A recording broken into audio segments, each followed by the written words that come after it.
call is all about the Rocksteady workbook. And the workbook comes with your book. So as you're reading, you'll come across the workbook on page 50 and further throughout in the exercise section and also in the closing words. So if you don't feel like going through and if you want to go straight to the workbook, you can go straight to the closing words at the end.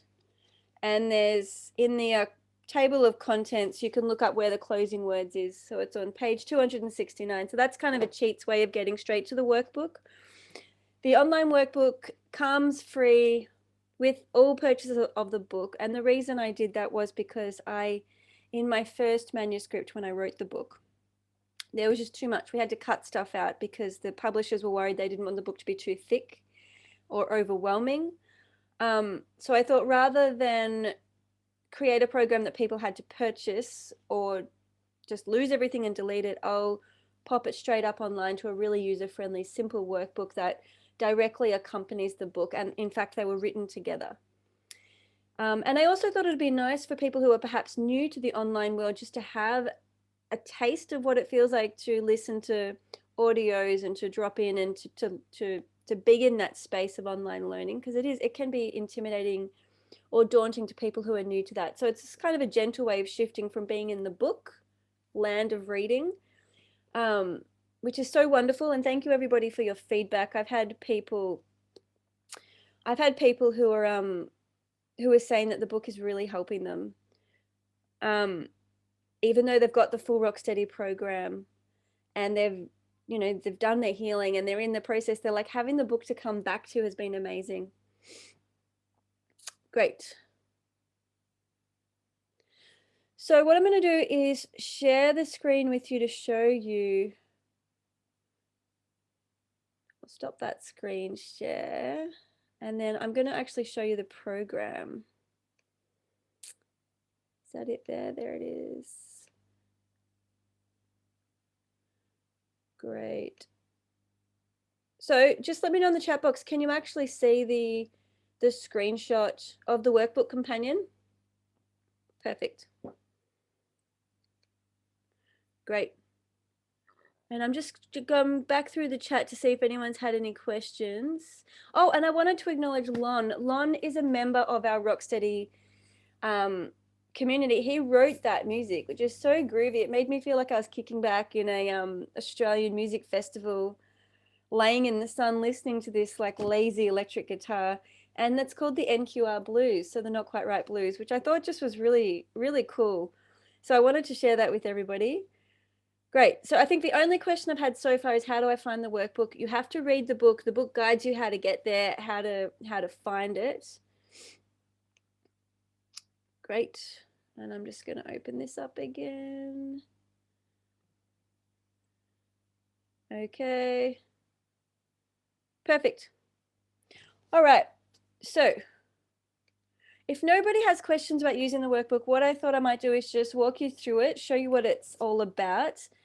I employed an artist to create these incredible illustrations, and I specifically said I want people to fall in love with their body. I don't actually think these need to be anatomically correct. They are. She's done a really good job.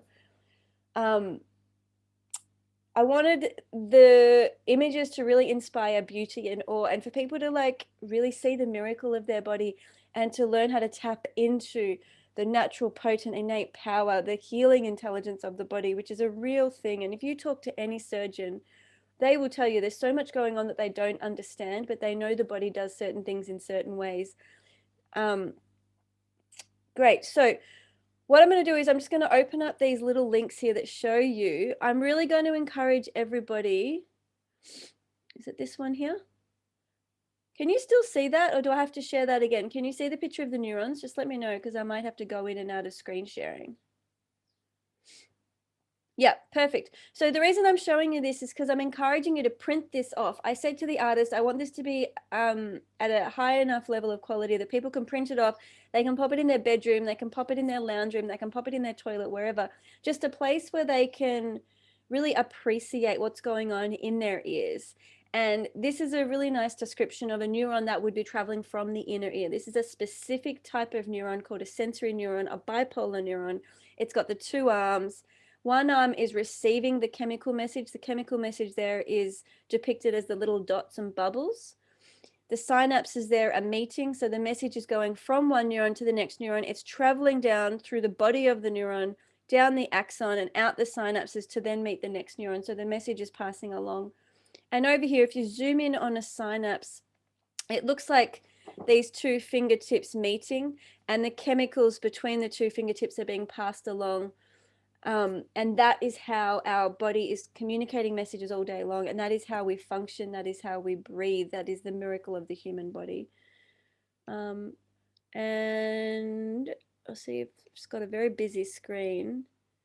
Hopefully you can see this one now. This is the inner ear. Just let me know in the chat box if you can see the inner ear, and I'll talk you through this one. Because again, I want you to log in to your workbook. And again, people are saying, how do I access the workbook? You can't miss it. If you're reading the book, the workbook is referenced throughout the entire book, okay? If you're not reading the book, you'll have no idea how to find the workbook. If you're reading the book, you'll find it. So I'm just encouraging you to print this off and get to know the miracle of your body and to not be afraid of it. So we've got the outer ear here, the ear canal, which is of less importance. What we're really interested in is this inner ear piece. These are the 3 semicircular canals for balance, and they're zoomed in here. And the artist, Emily, has created an image here that so you can see the inside of the inner ear, which is kind of a mouthful to say, but the inner ear itself is full of fluid chambers, which you can see she's drawn in. And the saccule and the otolith are the bulges down here, which are the otoliths, the saccule and the utricle. They're what help us gather push, pull, and acceleration information. So when we're moving forwards, when we're stopping, when we're pausing, when we're tilting, and they're where the otoconia calcium particle lives, healthy in the ear. And when we get benign paroxysmal positional vertigo, BPPV, it's the most common form of vertigo. I've had it a few times. Many of you on this call will have had it. It's actually really easy to treat, but that's when those healthy calcium particles fall out of this area and they move into one of these canals.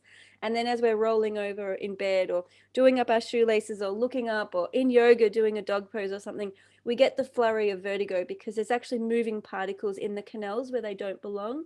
And that's where we use something like the BPPV video kit to test which canal the floating debris is fallen into, and then which treatment we use to roll it back in. So just having a look at the visual might help you understand, okay, this is what's happening with my BPPV. Or, you know, if you've got, so there's 5 parts of the balance organs, the 3 semicircular canals and the 2 otoliths, the 2 otoliths, the utricle and the saccule. It's really important to know we don't need all 10. So there's 2 ears and 5 in each ear. We can have complete damage to one ear and still perfect balance function. So it's really important to get to know how robust and redundant your ears are. When we do vestibular testing, which I cover in part 2 of the book, sometimes we do see damage to people's ears, but that doesn't mean they don't have perfect balance or perfect hearing. And again, so tinnitus, which is the sounds in the ears, is generally coming from the cochlea and the nerve that carries those messages onto the brain. You can have absolutely perfect hearing and tinnitus, and you can have perfect balance function and imbalance or dizziness and vertigo. So it's just really important not to associate damage with the inner ears with the problem. It's often not that simple. And the flip side of that is, so you can have basically a normal healthy inner ear and you can experience symptoms of tinnitus and vertigo, right? So no damage, but you've got the symptoms. And then the other way around, you can have legitimate damage to a part of your cochlea, a part of the nerve, or any part of the balance organs, and you can have 0 tinnitus and 0 dizziness. You can have absolutely perfect hearing and balance function. So I hope that makes sense, that get to know your body and its robustness, and it's designed to take a knock, right? We're designed to be out in the warring world as cavemen and cavewomen. We are very good at healing quite rapidly within a 6-week period any damage to the cochlea, the nerves, or the vestibular organs. And while we can't replace things that are permanently damaged, we don't need to. We've got this robust redundancy. We've got so many other neural firing patterns that can rebuild beside the damage. Which brings me to my last little picture, which doesn't need any labels, which is the brain. We have billions of neurons and trillions of synapses throughout the brain. Our ears, eyes, spinal column, skin, tongue, nose, all of our senses are feeding information into the brain, and the brain is making sense of it. And this is where our tinnitus and vertigo really live, because this is where the brain is interpreting the sound or interpreting the movement sensations. And this is where we're in control of creating new firing patterns, which is what we talk about throughout the book, particularly through part 3, which is the section titled Heal. So there's a question that's come in, but I really want to keep the questions today focused on the workbook. But I'll just read it out. So, any thoughts on dizzy symptoms with pressure on the nasal sinuses, eyes, and forehead? Well, not really. It's not really relevant to today's talk. If you read my book, I cover all of this. You know, when we sense any sensation, where we judge it as not quite right or right. Okay, so you can have two people experiencing exactly the same flurry of sensations. One person might interpret it as excitement, apprehension, like nerves in their stomach because they're about to go on a date and it feels really uplifting and enthusiastic. Another person might interpret that exact same flurry of sensations as nausea, as awful, as terrible. They don't want to feel that butterfly feeling in the stomach. A lot of it's about how we interpret the sensations we're feeling and whether or not we judge them as normal or abnormal. And the same goes with sensations of pressure and fullness and fogginess. One person might interpret those as a really pleasant feeling and a nice feeling of solitude and containment and center, and they like having that feeling of boundary. Somebody else might feel claustrophobic by it. So great. So what I want to do is to come back to the chat box, and I'm going to really ask you, has anybody on this call started to use the workbook?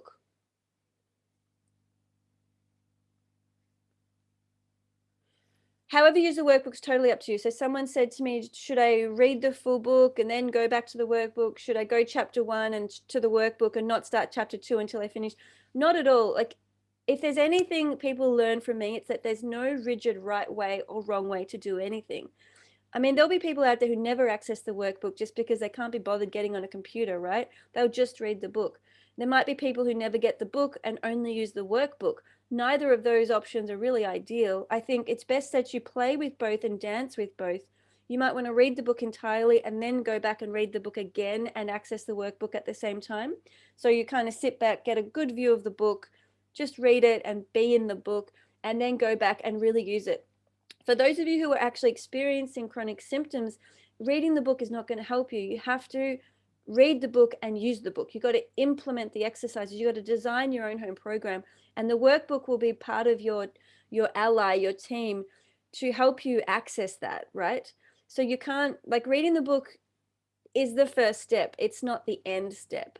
And however you choose to use the workbook is completely up to you. Not a bad idea to read chapter 1 and then go and visit the workbook and see what comes out of that. So we're moving on. I've just clicked on chapter 1 here so we can have a look at a little bit how it works. There will be a drop down of options in each chapter, and then you can open that up and access it and use it as you wish. I thought today on the call we might go through this process together. And then I've also added a few video interviews and quick links that I reference in the book. There's a really great audio recording of how to build neural pathways, I think in chapter 8 or 9. So wherever I refer to it in the book as you're reading it, the book will then guide you. I think I've dog marked it. Here it is. So on page 222, which is in chapter 8, at the end of it, I say in the home exercise section, go to your workbook, click on chapter 8, and then you'll find this really, really great live group call that we had recently on building neural pathways. And then you can click on and listen to chuck your headphones on and listen to the replay. And that will give you a taste of what it's like to have community and have that connection and be learning with other people, which just really goes way beyond what a book is even able to offer. Great. However you choose to use the exercises is completely up to you. So the whole point of the Rocksteady process is you're getting tools for your toolkit. You choose what you use when and the book and the Rocksteady program are really, they work together. They're a marriage. People who have the program are getting such great benefit from sitting back and reading the book as one narrative, and it really helps them go deeper into their learning and have these aha insights. And then people who are reading the book are finding it great to flesh out a deeper sense of practice and a deeper sense of what do I do now? What next? How do I get the motivation and sense of community and support? The program's helping them in that sense of forward moving motion to deepen their exploration. So they're really very different and they're really very complementary. Someone's asked, how do I use this workbook with Rocksteady? However you want to. A lot of this overlaps with Rocksteady. You can almost think of the workbook as a little taste of Rocksteady, but it directly complements the book and it bridges the two together. So however you want to use it, use it. I think I've just answered that question, Michelle, but let me know if you need me to answer it again. So it sounds like most people are reading the book first and then they're going to access the workbook later on. Okay, so because no one's got any questions about the workbook, why don't we go straight into chapter 1 together? If you need to go and get a pen and paper, go do that. So just, make yourself comfortable, get a cup of tea, grab pen and paper, let's go through work together. But what I really want to start with is, fall in love with your inner ears. Print off those magical illustrations that we had made for you. We put them in color. We put a lot of time and effort into trying to help you along your way. A really big part of healing is changing your relationship to your body. So we need to start to mix things up and do things differently so we can change our relationship to our body. So print off those images of your brain, your neurons, your inner ear. Get to know your body, fall in love with your body, and go through the workbook exercises, go through the Rocksteady exercises, go through the book exercises, and see what happens as you start to befriend yourself, become curious, shift into loving kindness and compassion, connect with your community. Great.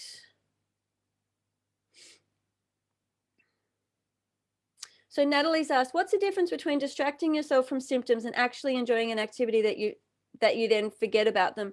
Sometimes I'm enjoying an activity, but I'm worried I'm avoiding my symptoms, and I guess it depends on mindset. I actually cover that in the book.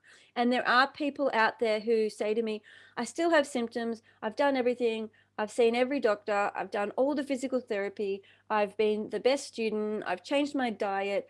I do things I enjoy. I like my friends. I'm focused on things I like. My life's pretty good. I just hate my symptoms, and they never get better. There's a reason for that, because they are still making symptoms front and center. They still have a relationship between their body, their symptoms, that is really dysfunctional. They haven't actually used neuroplasticity. So going ahead and focusing on what you enjoy is not going to heal you. It's all about what you feel in the body, and that is directly covered in the book.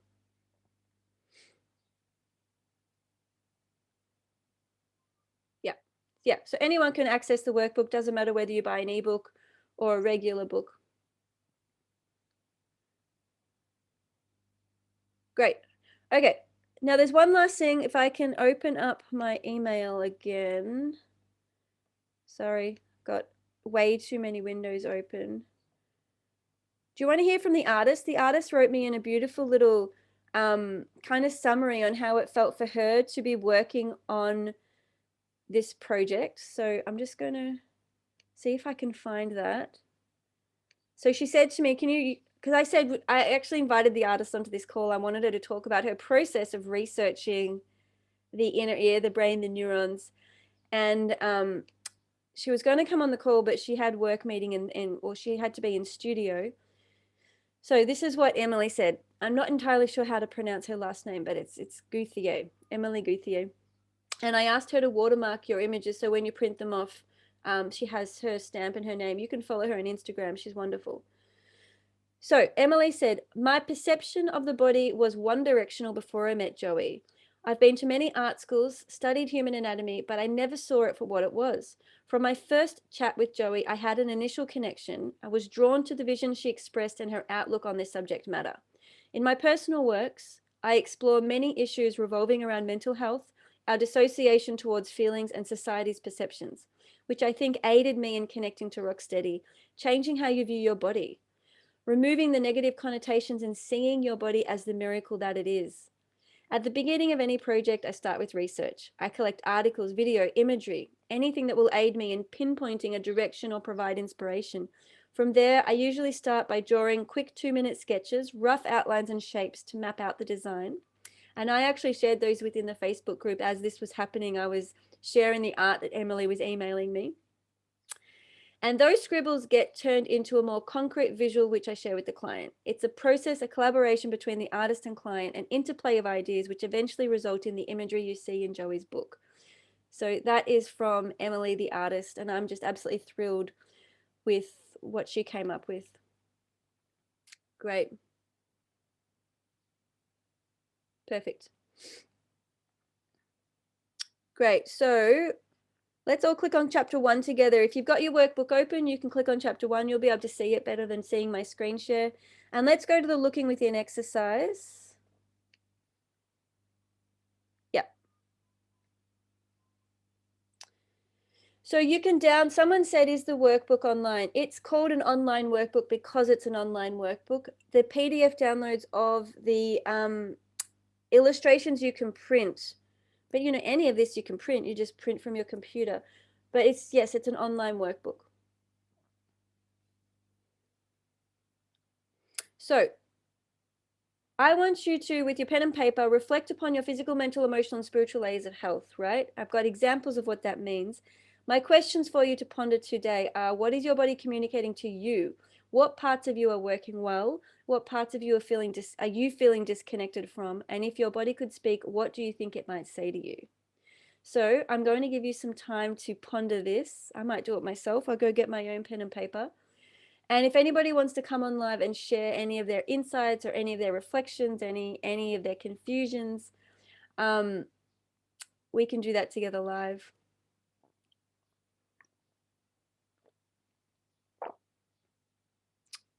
Great. The only way for you to access the workbook is to go to page 50 of your book or page 269 of your book. So you've got to open up your book. Right. If you want to find the website. So what I might do now, if I can, is I'm just going to pause the chat box. And I'll give you time. So the questions again are, what is your body communicating with you? What parts of your body are working well?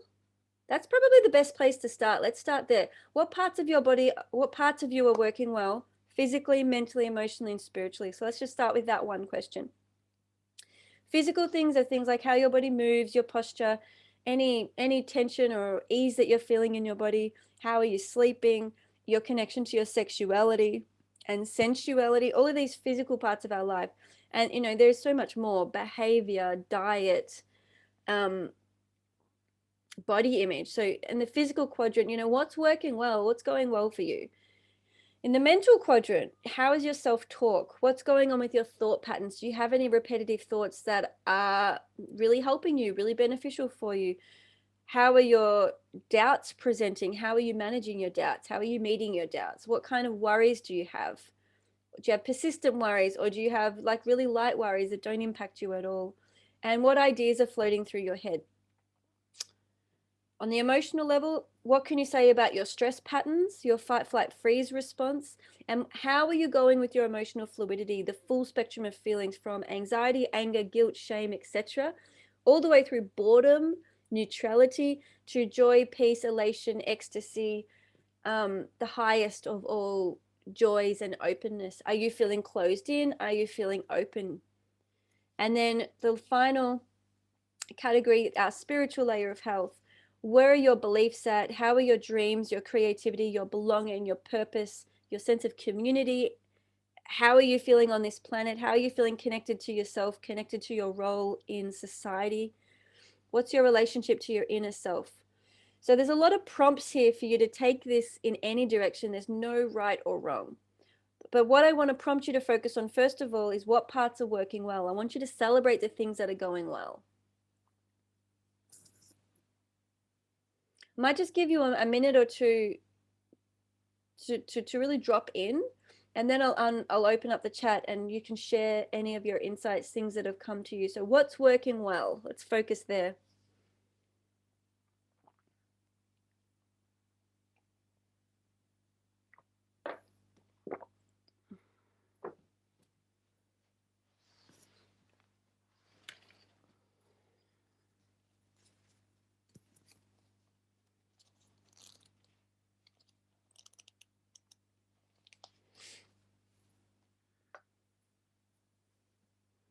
And also just notice how sometimes we're very quick, well, not sometimes, most of the time, we're actually very quick to judge what's not going well, what's not perfect, what we don't perceive as normal or working properly.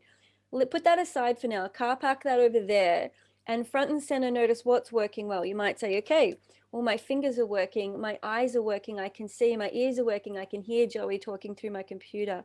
You know, you might say my cognitive functions are working, the fact that I can log in, I can use Zoom, I'm actually capable of doing this. You might say I can walk, I can make myself breakfast, I could put the kettle on and make a cup of tea.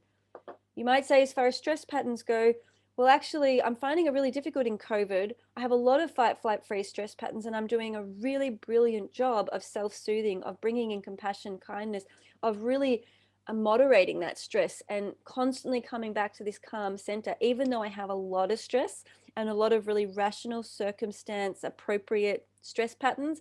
I'm meeting that really beautifully. I'm soothing myself every hour. So that's going really well. So rather than saying, well, I'm stressed and I shouldn't be stressed, maybe in this month, in this day, in this week, there are significant stresses in your life, and it's actually how you manage them and ease them and move through them and honor them, that's going well. Because we can't remove the reality of life. We can't remove the fact that perhaps COVID has hit the family really bad. Perhaps people are sick. Perhaps they've lost their jobs. You know, these things in the outer world, we have to flow with the river. We've got to lean in and move with it. We can't fight it, resist it, or pretend it's not happening. It is happening. What's working well, and how are we meeting that with ease, grace, insight, intuition, and presence? Because remember, neuroplasticity is what happens in the present moment. How am I shifting my neurons, my synaptic connections in this moment, despite everything going on in the outer world? How am I coming back into my desired sensations of who I want to be and how I want to show up in the world, and therefore creating entire new neural templates that create my new normal? So really focus on what's going well. What beliefs are serving you well? Where is creativity showing up in your life? Where do you have meaningful purpose and connection? Where do you have really healthy dialogue and inner thought patterns? Where are you meeting your worries with kindness and clarity? How are you clearing the confusion? You know, this is all part of the rock steady process. And in this process, I put this in chapter 1, when some of you may have not many tools yet. You might be completely new to this and you're like, oh my God, what's working well? I don't know. It's good to see where you need to work, right? So you want to see what's working well so you can celebrate that and find comfort in that. But then you also might want to go, well, there's bits I have no idea what to do. I have no idea what to do with my worries. I have no idea what to do with my stress patterns. I'm completely disconnected to know if I'm stressed or not. I don't have that knowledge yet. I don't know how to connect to my body. That's where you can begin to do your work, right? So it's not a judgment. It's not saying you're failing, you're inadequate. It's actually saying, okay, well, I need to look at the curriculum for me. I need to design appropriate reconnection to my body based on where I am, not based on where somebody else is or what somebody else is going through. I need to know what's working well in my body, because that's the bits I want to really focus on and be grateful for and connect, recreate trust with. And the reason that's important is because when we have chronic symptoms, we lose trust in the body and we feel like the body's abnormal, it's failing, it's letting us down. And that creates extremely unhelpful, toxic, and dysfunctional belief patterns, which further reinforce the symptom loops. All of this is explained in the book. So we need to unlearn that. We need to unwind that. We need to recreate new belief patterns, new trust, new connection, new relationship to the body. All right, I'm going to open up the chat box. Your chat is going to come directly to me, okay? So I'm going to open up the chat box. Not everybody will be able to read what you're writing. It's going to come directly to me, and I'll pull out. Let me know if you want to come on and talk live about any of this process that you're going through in terms of, can you find things that are working well? Are you surprising yourself how much of your body is working well? And it's nice to put the spotlight there and say, oh, well, actually, I felt really broken, but it's not true. A lot of me is working really well. All right, let's see.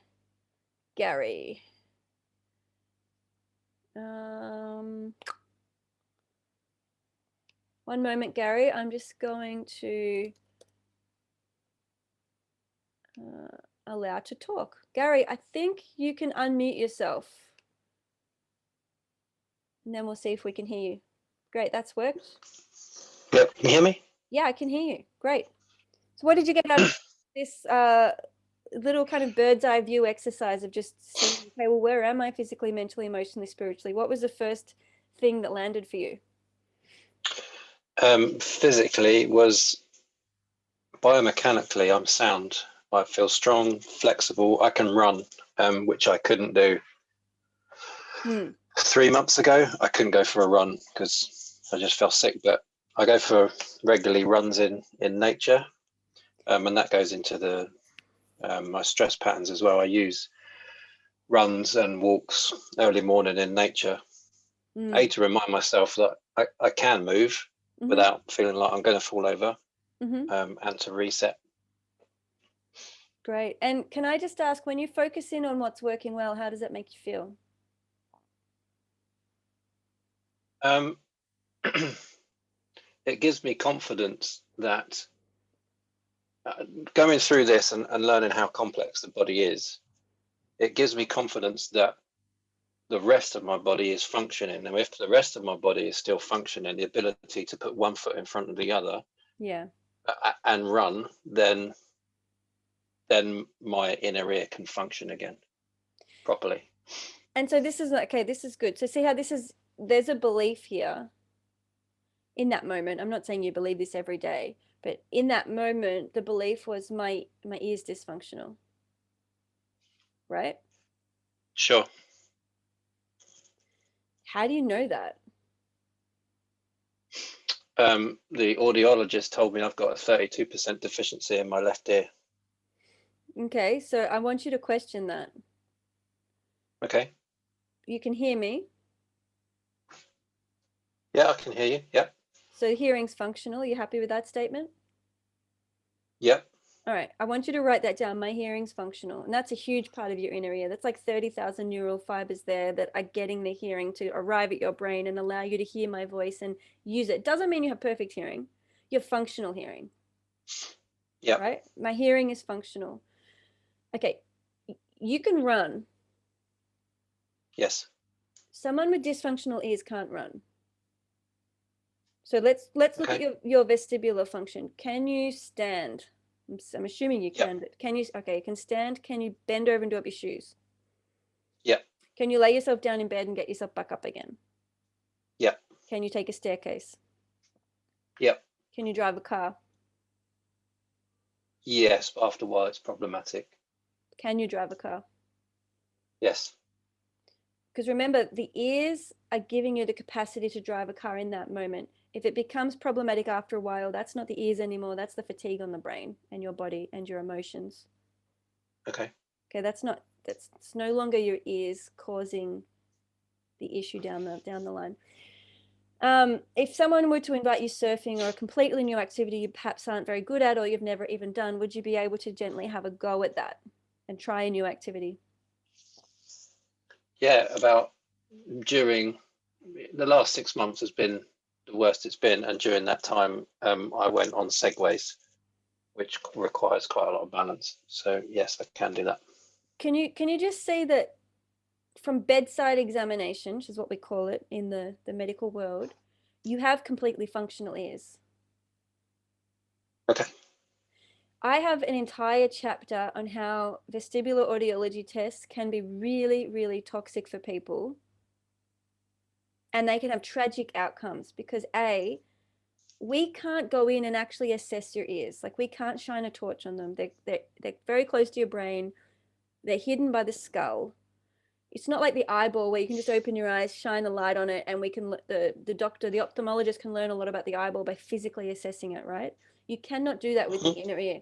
So what we have to do is these very abstract tests that are inferring information that may or may not be coming from the ear and arriving at a muscle. We're testing muscles that are receiving messages from the ears, right? It's subjective and there's a lot of room for error. Calorics and all that jazz. Correct. I would not take any information from a caloric test to heart. I wouldn't take any information from a VEMP test, a vestibular evoked myogenic potential. That's where they tap you and there's the loud sounds. All of those tests can change depending on who does the test, depending on what day it is. And even if you did have a perceived 32% weakness, that is so mild and minor. I would call that essentially normal function. In my report, I wouldn't call that a weakness at all. Right? Okay. It's normal to have little asymmetries coming and going. What's important is, can this guy walk? Can this guy make his own breakfast? Can this guy follow me down the hallway from this test room to that test? That's what I'm interested in, the function of you. You know, if somebody cannot stand in their body and they're all over the place, not with anxiety, but with actual vestibular dysfunction, it's really obvious to us. We can see it. It's functionally very present. Yeah, So I've been there. Yeah, I'm not like that anymore. yeah, and it lasts. It's very rare that an audiologist sees that, because that usually clears up within 2 weeks. Yeah. At most 6 weeks, and that's if somebody has some kind of brain damage and it's slower. I mean, the reason I mentioned it, it was just because they've um, they've told me it's very similar to what you're saying. Is you need to retrain, and I know it's different from your book compared to a typical vestibular rehab. And it's to do with the vestibulocular reflex. They're saying my eyes have overcompensated, so I have real trouble with PCs and screens. But yeah, anyway, I don't want to hog the channel. No, that's fine. And vestibular rehab is exactly what Rocksteady is about. So, Yeah. And the Rocksteady program has traditional vestibular rehab involved in it. However, it needs the emotional component. It doesn't matter how many times you repeat, you know, looking at a thing and turning your head, even freaking out. It needs the emotional, spiritual component interconnected, interwoven into the physical practice. Otherwise, people just stay stuck and they don't compensate. So it's got to be the whole person changing their relationship to their body, changing the way they trust their body and the signals they're sensing and feeling. And you've got to pick yourself up on those moments when you're like, my ear's dysfunctional. It's just that it's not true. That's not a fact. And you've got to be really careful what information you buy into. And that includes coming from perceived experts.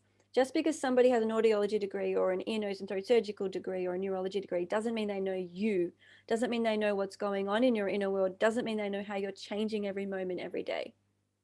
So it's very important that not just you, Gary, but everybody advocate for yourself, stick up for yourself. Notice when sometimes erroneous information can be really debilitating. And the reason I say that, and then I'll let you off the hook, Gary, is I've met people, and I mentioned this in the book, I've met people who may have had a vestibular test 10 years ago. They got told they had a left-sided weakness or something. They got told they had a vestibular disorder that could never get better.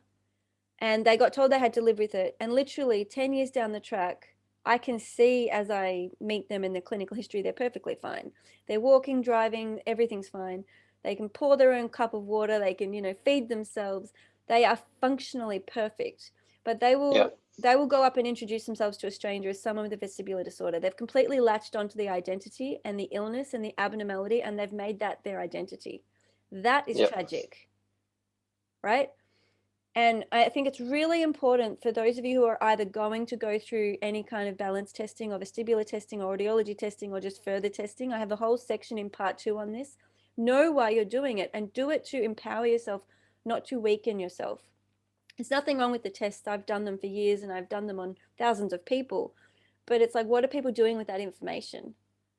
And that's where some of these dysfunctional belief patterns can set in, because the expert tells us we're broken or abnormal does not mean you're broken or abnormal. And I'm going to touch on that at the end of this call. So Gary, did anything else come up for you so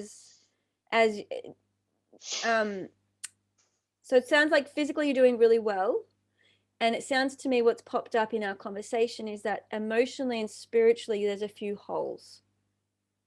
There's a lack of trust, a lack of belief, a lack of awe, a lack of the miracle, right? Yes and no. I mean, I was at a point where I believed that I couldn't work, and I'm a project manager and we're working from home, right? So I spend all my time in front of a PC.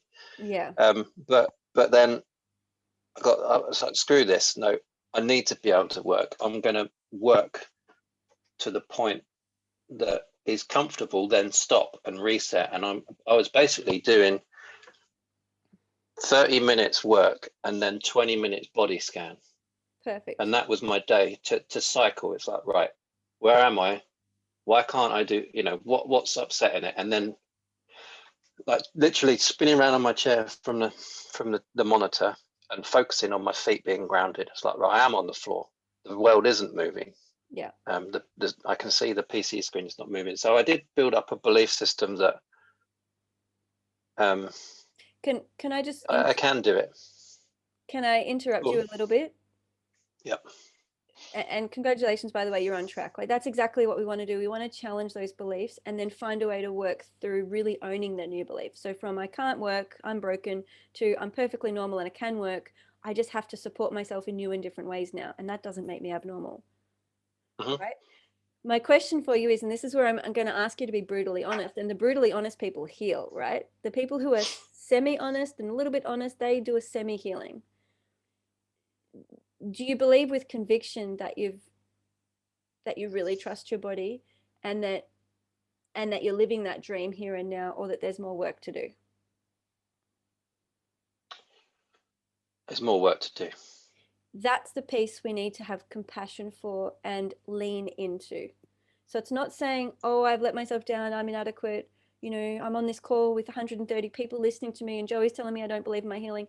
It's not like that. It's more just saying, all right, I've come from A, I'm sitting at B, but where I want to get to is Z. What do I do now to really fine tune my trust and my belief in my body? How can I get really sophisticated about this?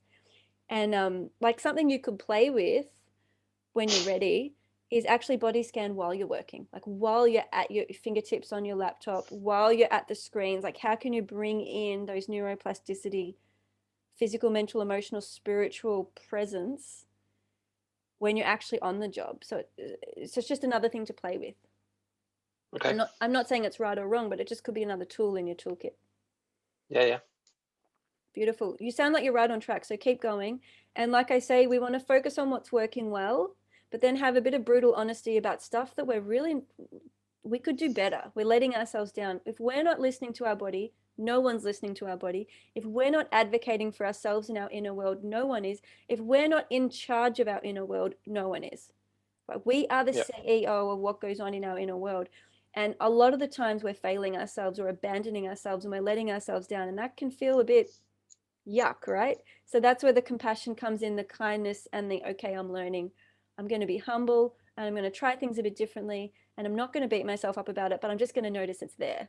From that place, healing can really rapidly move forward. So I hope that's kind of helpful for you, Gary. It does sound like you're on track.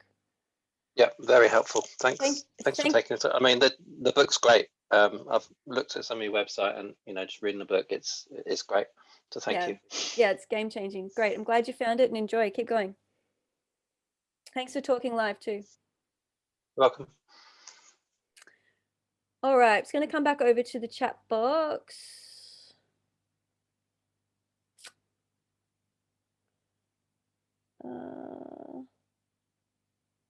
Sorry, I'm just finding my...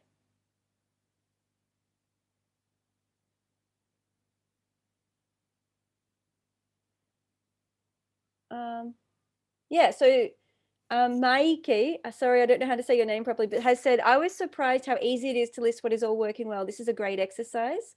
Gurjeet says, I can observe my own worry thoughts for what they are, just thoughts. Perfect. I love that. That's a really useful, helpful way of viewing worries, which can be debilitating when they take over our mind. Cheryl says, my initial attack, I think in April or September, I'm not sure because of 9-4, not sure what that means. I've finally been able to resume my walking and Pilates. Well done. Meditation has helped me as well, which I started after reading your book and listening to your videos. That's great. So really, and I want you to start to notice not just what you're doing, but what you're feeling, like get into the body. So rather than saying, well, I can go to Pilates and yoga, you might want to say, my heart's beating, my liver's processing, my skin is working. I can digest food, I can eliminate food, I can hear sounds, I can see things, I can touch people, I'm emotionally in sync. Like really get to know at that physical level what is working well in your body. Because I think that really helps us to trust the machinery, trust the tools that we're living in. Amazed how finding you and Rocksteady program has helped me navigate this process. I've only read chapter 1 so far. I'm back to doing anything I really wanted to do. Amazing. I remember standing in the shower when I felt my feet for the first time in a long time. The peace and calm and joy that my life has is now so awesome. Positive self-talk. Now when not quite right, NQR feelings appear. It takes only seconds for them to fade away rather than hours or days. You've nailed it. And that is exactly the kind of result people can expect, that when these sensations come and go, in the beginning, as you're transitioning back to really truly owning your normal and believing you're normal rather than just saying it like a cute whatever, like slogan, when you go from feeling abnormal, the journey towards feeling normal takes as long as it takes. For some people, it's years.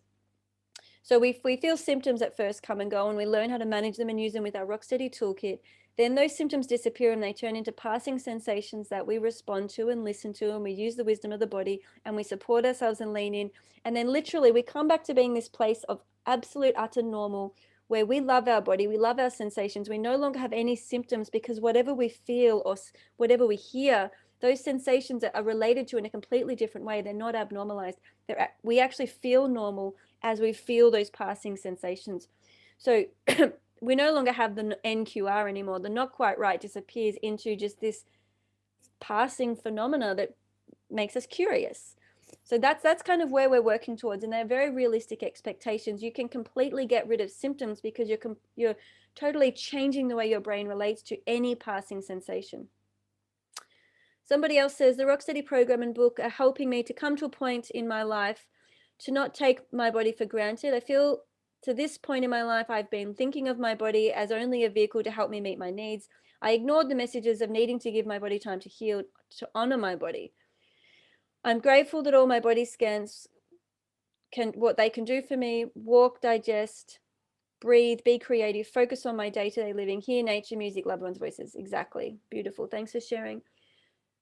Joey, I'm finding it quite difficult learning to see beyond the physical, the creative, productive, functional aspect of who I am, like planning what I want to do, simple stuff, worse yet, difficult stuff. It's hard to explain. So just have compassion for that difficulty, because when you're ready to go into that mental, emotional, physical journey, it will happen and it will open up, and it will be a really gentle ride if that's the desired sensation you take with you. I know for me, whenever I'm entering a new challenge, like whether it's having a baby or writing a book, I bring in the qualities of ease and grace, and I want gentle landings, and they are what I focus on every single step of the way. People say to me, Joey, how do you have a small baby and run a business and publish a book? And I'm like, well, I just set it up. I have the supports I need. I know my body. I know myself. I know my needs. I know how to create the desired sensations I want. I know how to respond to my body. And it's just one step at a time. And it is graceful and easy and gentle, because that's how I create it. And you can do that too. This is not rocket science. It's just being really clear and specific about what's actually going on in the inner world and taking control of it, instead of feeling that we're powerless, helpless, and it's controlling us. So we flip that around and we become the CEO. We take control back. The book's bringing me lots of comfort. Which is extremely positive. I'm still trying to learn how to change my mindset. It's interesting that I feel at peace with the vertigo, but the NQR feelings are, and then that drops off. Sean, you're right. So much of me is working well, and focusing on that helps. My energy is good. My digestion is good. I'm sleeping well. I can exercise. I went to the ENT a few weeks ago thinking I had hearing loss, and they tested me and said my hearing was good. It surprised me, but I'm reminding myself that my hearing is good, and that makes me feel a bit better. Great. I had an acoustic neuroma, excited 30 years ago, and tinnitus has spiked, deaf in that ear, much anxiety. And Frank, it's all reversible. The anxiety is reversible and the tinnitus is reversible. Keep reading the book. Somebody else, my disconnect becomes evident to me during body scanning. Yes, I was like that too. It's hard for my brain to actually sense specific areas of my body. Sometimes I feel an area of my body, but then I lose that sense when I do the next body scan. Every single body scan is different. And if you're noticing every single body scan is different, you're perfectly on track. I would be really dubious and question people who have the same body scan experience every time, because that would say to me they're not present and they're actually just going through a mechanical repetition. So every single time you drop into a body scan, you can expect to feel and sense completely different things in every single moment. And there's no rules. Like, body scan is just showing up to what is. It doesn't matter if you're panicking, angry, guilty, tense. You just body scan the tension. You body scan the anger. It's not about being blissed. It's not about being relaxed. It just is what it is. And you're learning to be non-judgmentally with that and to support that. I think my body is telling me, stay with me, trust me, give me time without any pressure. Totally. I want you to write that down. I want you to put that on, your bedside table, put it on the mirror in your bathroom. Like, keep reading that everywhere. If you have a journal, write that down every single day. Just really get that message in, because that to me sounds like true wisdom that you've captured there. Martin said, thanks, Gary. I got a few new thoughts for me too that I hadn't considered previously. And yes, thank you, Gary. It's always beautiful to have somebody who's brave enough to come on live. Anyone is welcome to join our Facebook group that's open to the public. It's free to the public. The reason I keep that free to the public is because I think these conversations about healing are so misrepresented on the internet that I want people to have a place that they can come to at no cost, to join a community, to be a part of the conversation. If you are part of the Facebook group, you can only comment and you can only post about your own healing. We really don't accept any clutter, no questions, no advice giving. It's not a place to make friends. It's a place to be witnessed in your healing. It's an educational space to learn about healing. So you have to know that when you join the group, there are agreements. We don't post clutter and links to whatever videos, whatever external things. You just post about you. You post about how you're healing. You post about how you're using neuroplasticity. And if you don't know how you're doing that, you don't post and you don't comment. You just learn by reading other people's comments and other people's posts. So I hope that clears it up. But yes, it's free to the public. If you break the agreement and you start asking questions or asking for advice or giving advice, you'll literally be removed, because it's a really special group and we have to keep that container. Otherwise, it just becomes a chit-chat space where people start whinging about their symptoms. Nancy says, I feel I can become my own best friend and this makes a difference and it's very subtle. It's massive. I totally agree. And it's a subtle accumulation over weeks, months, and years until one day we can't even remember what it was like to have symptoms, because we become our own friend and we befriend everything we experience. I've been doing this for a few weeks and already seeing major improvements. Small wins are huge. Can I just say on that note, if you have read my book and got anything out of it, please give me a book review. Last time I checked, I had 39 reviews. I would love to get to 100 reviews by Christmas time. That would be the best thing you could do to thank me for writing the book. And I did really put a lot of pressure on myself to get the book out because I knew you guys needed it and I wanted you to have it. And yeah, so, people who buy the Rock Steady program actually put food on the table for me. That's what feeds my family. I'm the breadwinner in my family. And people who support the book are also supporting me in that regard too. But really the book's for you. The book's not so much about my business. It's more about you guys need this education. You need the resources. You need the hope. And there's just so much jargon out there and misinformation about having to live with it. You just got to accept it, and it's just not true. So if this book has helped you in any way have these small wins, see improvements, feel better, the best way you can support me, thank me, and help me keep doing this work is to write a book review. That helps more people learn about it. It helps build more traction. It'll help us get media, and it will help this community just grow larger and stronger, which I think will have a really beautiful impact on the planet. So I just want to say every single book review matters. Every single book review counts. People read them. And the more people that write book reviews, the more the book will be seen as a really trustworthy resource, little by little over time. So I just wanted to do that little shout out.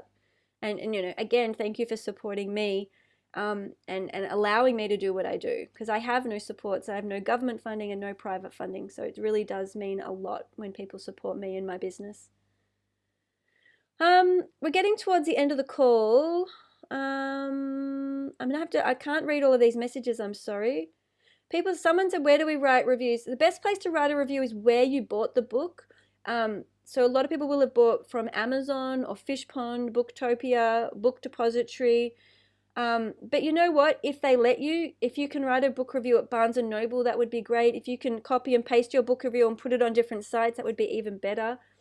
But yes, a lot of people are reviewing on Amazon. If you've bought the book on Amazon and then you review on Amazon, you're called a verified reviewer, and that actually has larger impact. So if you can become a verified reviewer because you've purchased the book, And you can add photos. You can take a photo of yourself holding the book and you can add that in, which just helps Amazon know that it's not spam and you're a real person with a real review. That would just be amazing. So yes, anywhere at all you can review, anywhere you can see that the book needs a review, if you can add a review, that would just be so amazing, and I'm so grateful.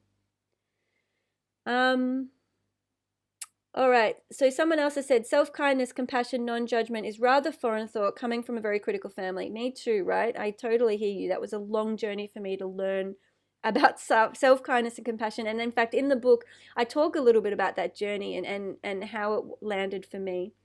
And it's a continuing process. So after finding you on YouTube self-talk, my self-talk has improved a huge step. I feel such freedom, and this has translated well into my dizzy symptoms. Great. Perfect. And Alicia says, the Rocksteady program in the book showed me that my body has always been there for me, waiting with love, and for me to hear it. So now I am much more connected with my inner me, trying to listen to my body and searching with curiosity, self-love, without judging what's going on there, really. And you know what? I think that's a really nice place to end this call, because that's what it's all about. It's about understanding our body has always been on our team. Our body is not letting us down. It's about us returning home to the body, because it's no one's fault. And I really hope nobody feels ashamed or kind of angry at themselves or guilty, because we are trained to not listen to our body. We are literally trained to listen to our parents, to listen to the school teacher, to listen to our boyfriend, to our wife, to our husband, to our boss. We're trained to listen to what's outside of us, to the authority outside of us. And this entire process is about saying, actually, no, I'm not going to focus on what the experts are telling me, because they don't know me. I'm going to go into my body and I'm going to say my body is the expert, my body is the authority, and I'm going to listen. And you know what? I haven't been doing that in my life, so this is new. I've got to learn how to do that. I've got to learn the language of my body. I've got to learn what my body is telling me in this moment. And that can be a really humbling process, and nobody teaches us how to do it. And so this is the journey you're all embarking on. It requires a lot of curiosity, a lot of openness, non-judgment, self-kindness, self-love, self-awe, and self-respect. And can you just imagine how much this will impact the world? Because as we begin to treat ourselves differently, as we begin to relate to our bodies differently, as we begin to show up in the world with more self-respect, self-love, and self-knowing, when we can be more certain about what is real for us and what is not working for us, we can speak up for ourselves, we can advocate. So it starts here with our body and with how we are relating to ourselves. We're kind of we're our first friend in our first relationship. And then as we get those skills, it will translate into how we treat ourselves in the workplace, how we stand up for ourselves, how we follow through with creative ambitions, how we experiment and explore our full potential, instead of holding ourselves back saying, no, I can't do this, I don't feel right, I'm abnormal, I'm unworthy, I'm not good enough, and I'm just not even going to try, right? So this dramatically has a roll-on effect to our family, to our community, and of course to the planet. So yes, I want to say thank you for being on this call. Thank you to everybody who's writing me a review or going to write me a review. I can't tell you how important that is. I'm not reading them because it's not healthy for authors to read their own reviews. But if you would like me to thank you for your review, take a screenshot and post it in the Facebook group, and I will personally thank you for writing the review. So thank you so much. I've got a final one here. I just want to say, this is from Cheryl. I want to say thank you for all the resources you supply those of us needing help with this scary disorder. You're right about doctors not always diagnosing correctly. I was diagnosed 6 weeks ago with vestibular migraine. I plan to take your book to my neurologist and see if he agrees with me per your explanation that I have triple PD. Thank you, Joey. P.S. I will send a review on Amazon. And Cheryl, what I would say to you is, don't need the neurologist's approval or agreement, right? Give him the book. Look him in the eyes and say, this is actually what I relate to, and this is what I think I have. Some people have both. Some people have both vestibular migraine and triple PD.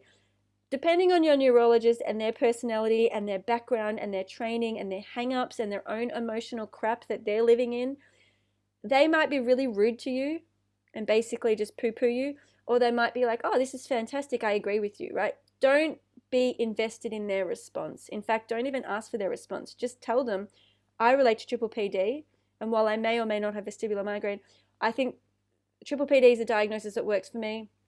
And you can have both. You can have only triple PD, you can have only VM, it doesn't matter. All that matters is that you have medical clearance and you focus on how you're healing. The diagnosis is completely irrelevant, and I really clear that up in the book, and I explain why. So I just want to say, if you need that neurologist approval, you're giving your power away. Don't need it, don't want it, because they may or may not give it to you, right? And then it can lead to a lot of disappointment, etc. Definitely give him a copy of the book, buy a copy and give him a copy of the book, or her. Because that will potentially help them understand you, help them what you're going through, and help future clients. So on that note, thank you everybody. Yes, this is recorded. I will probably just throw this straight up on the YouTube channel, so it's just open to the public and free for everybody. And on that note, I'll stop the share. Thank you so much. And it's a little bye for now.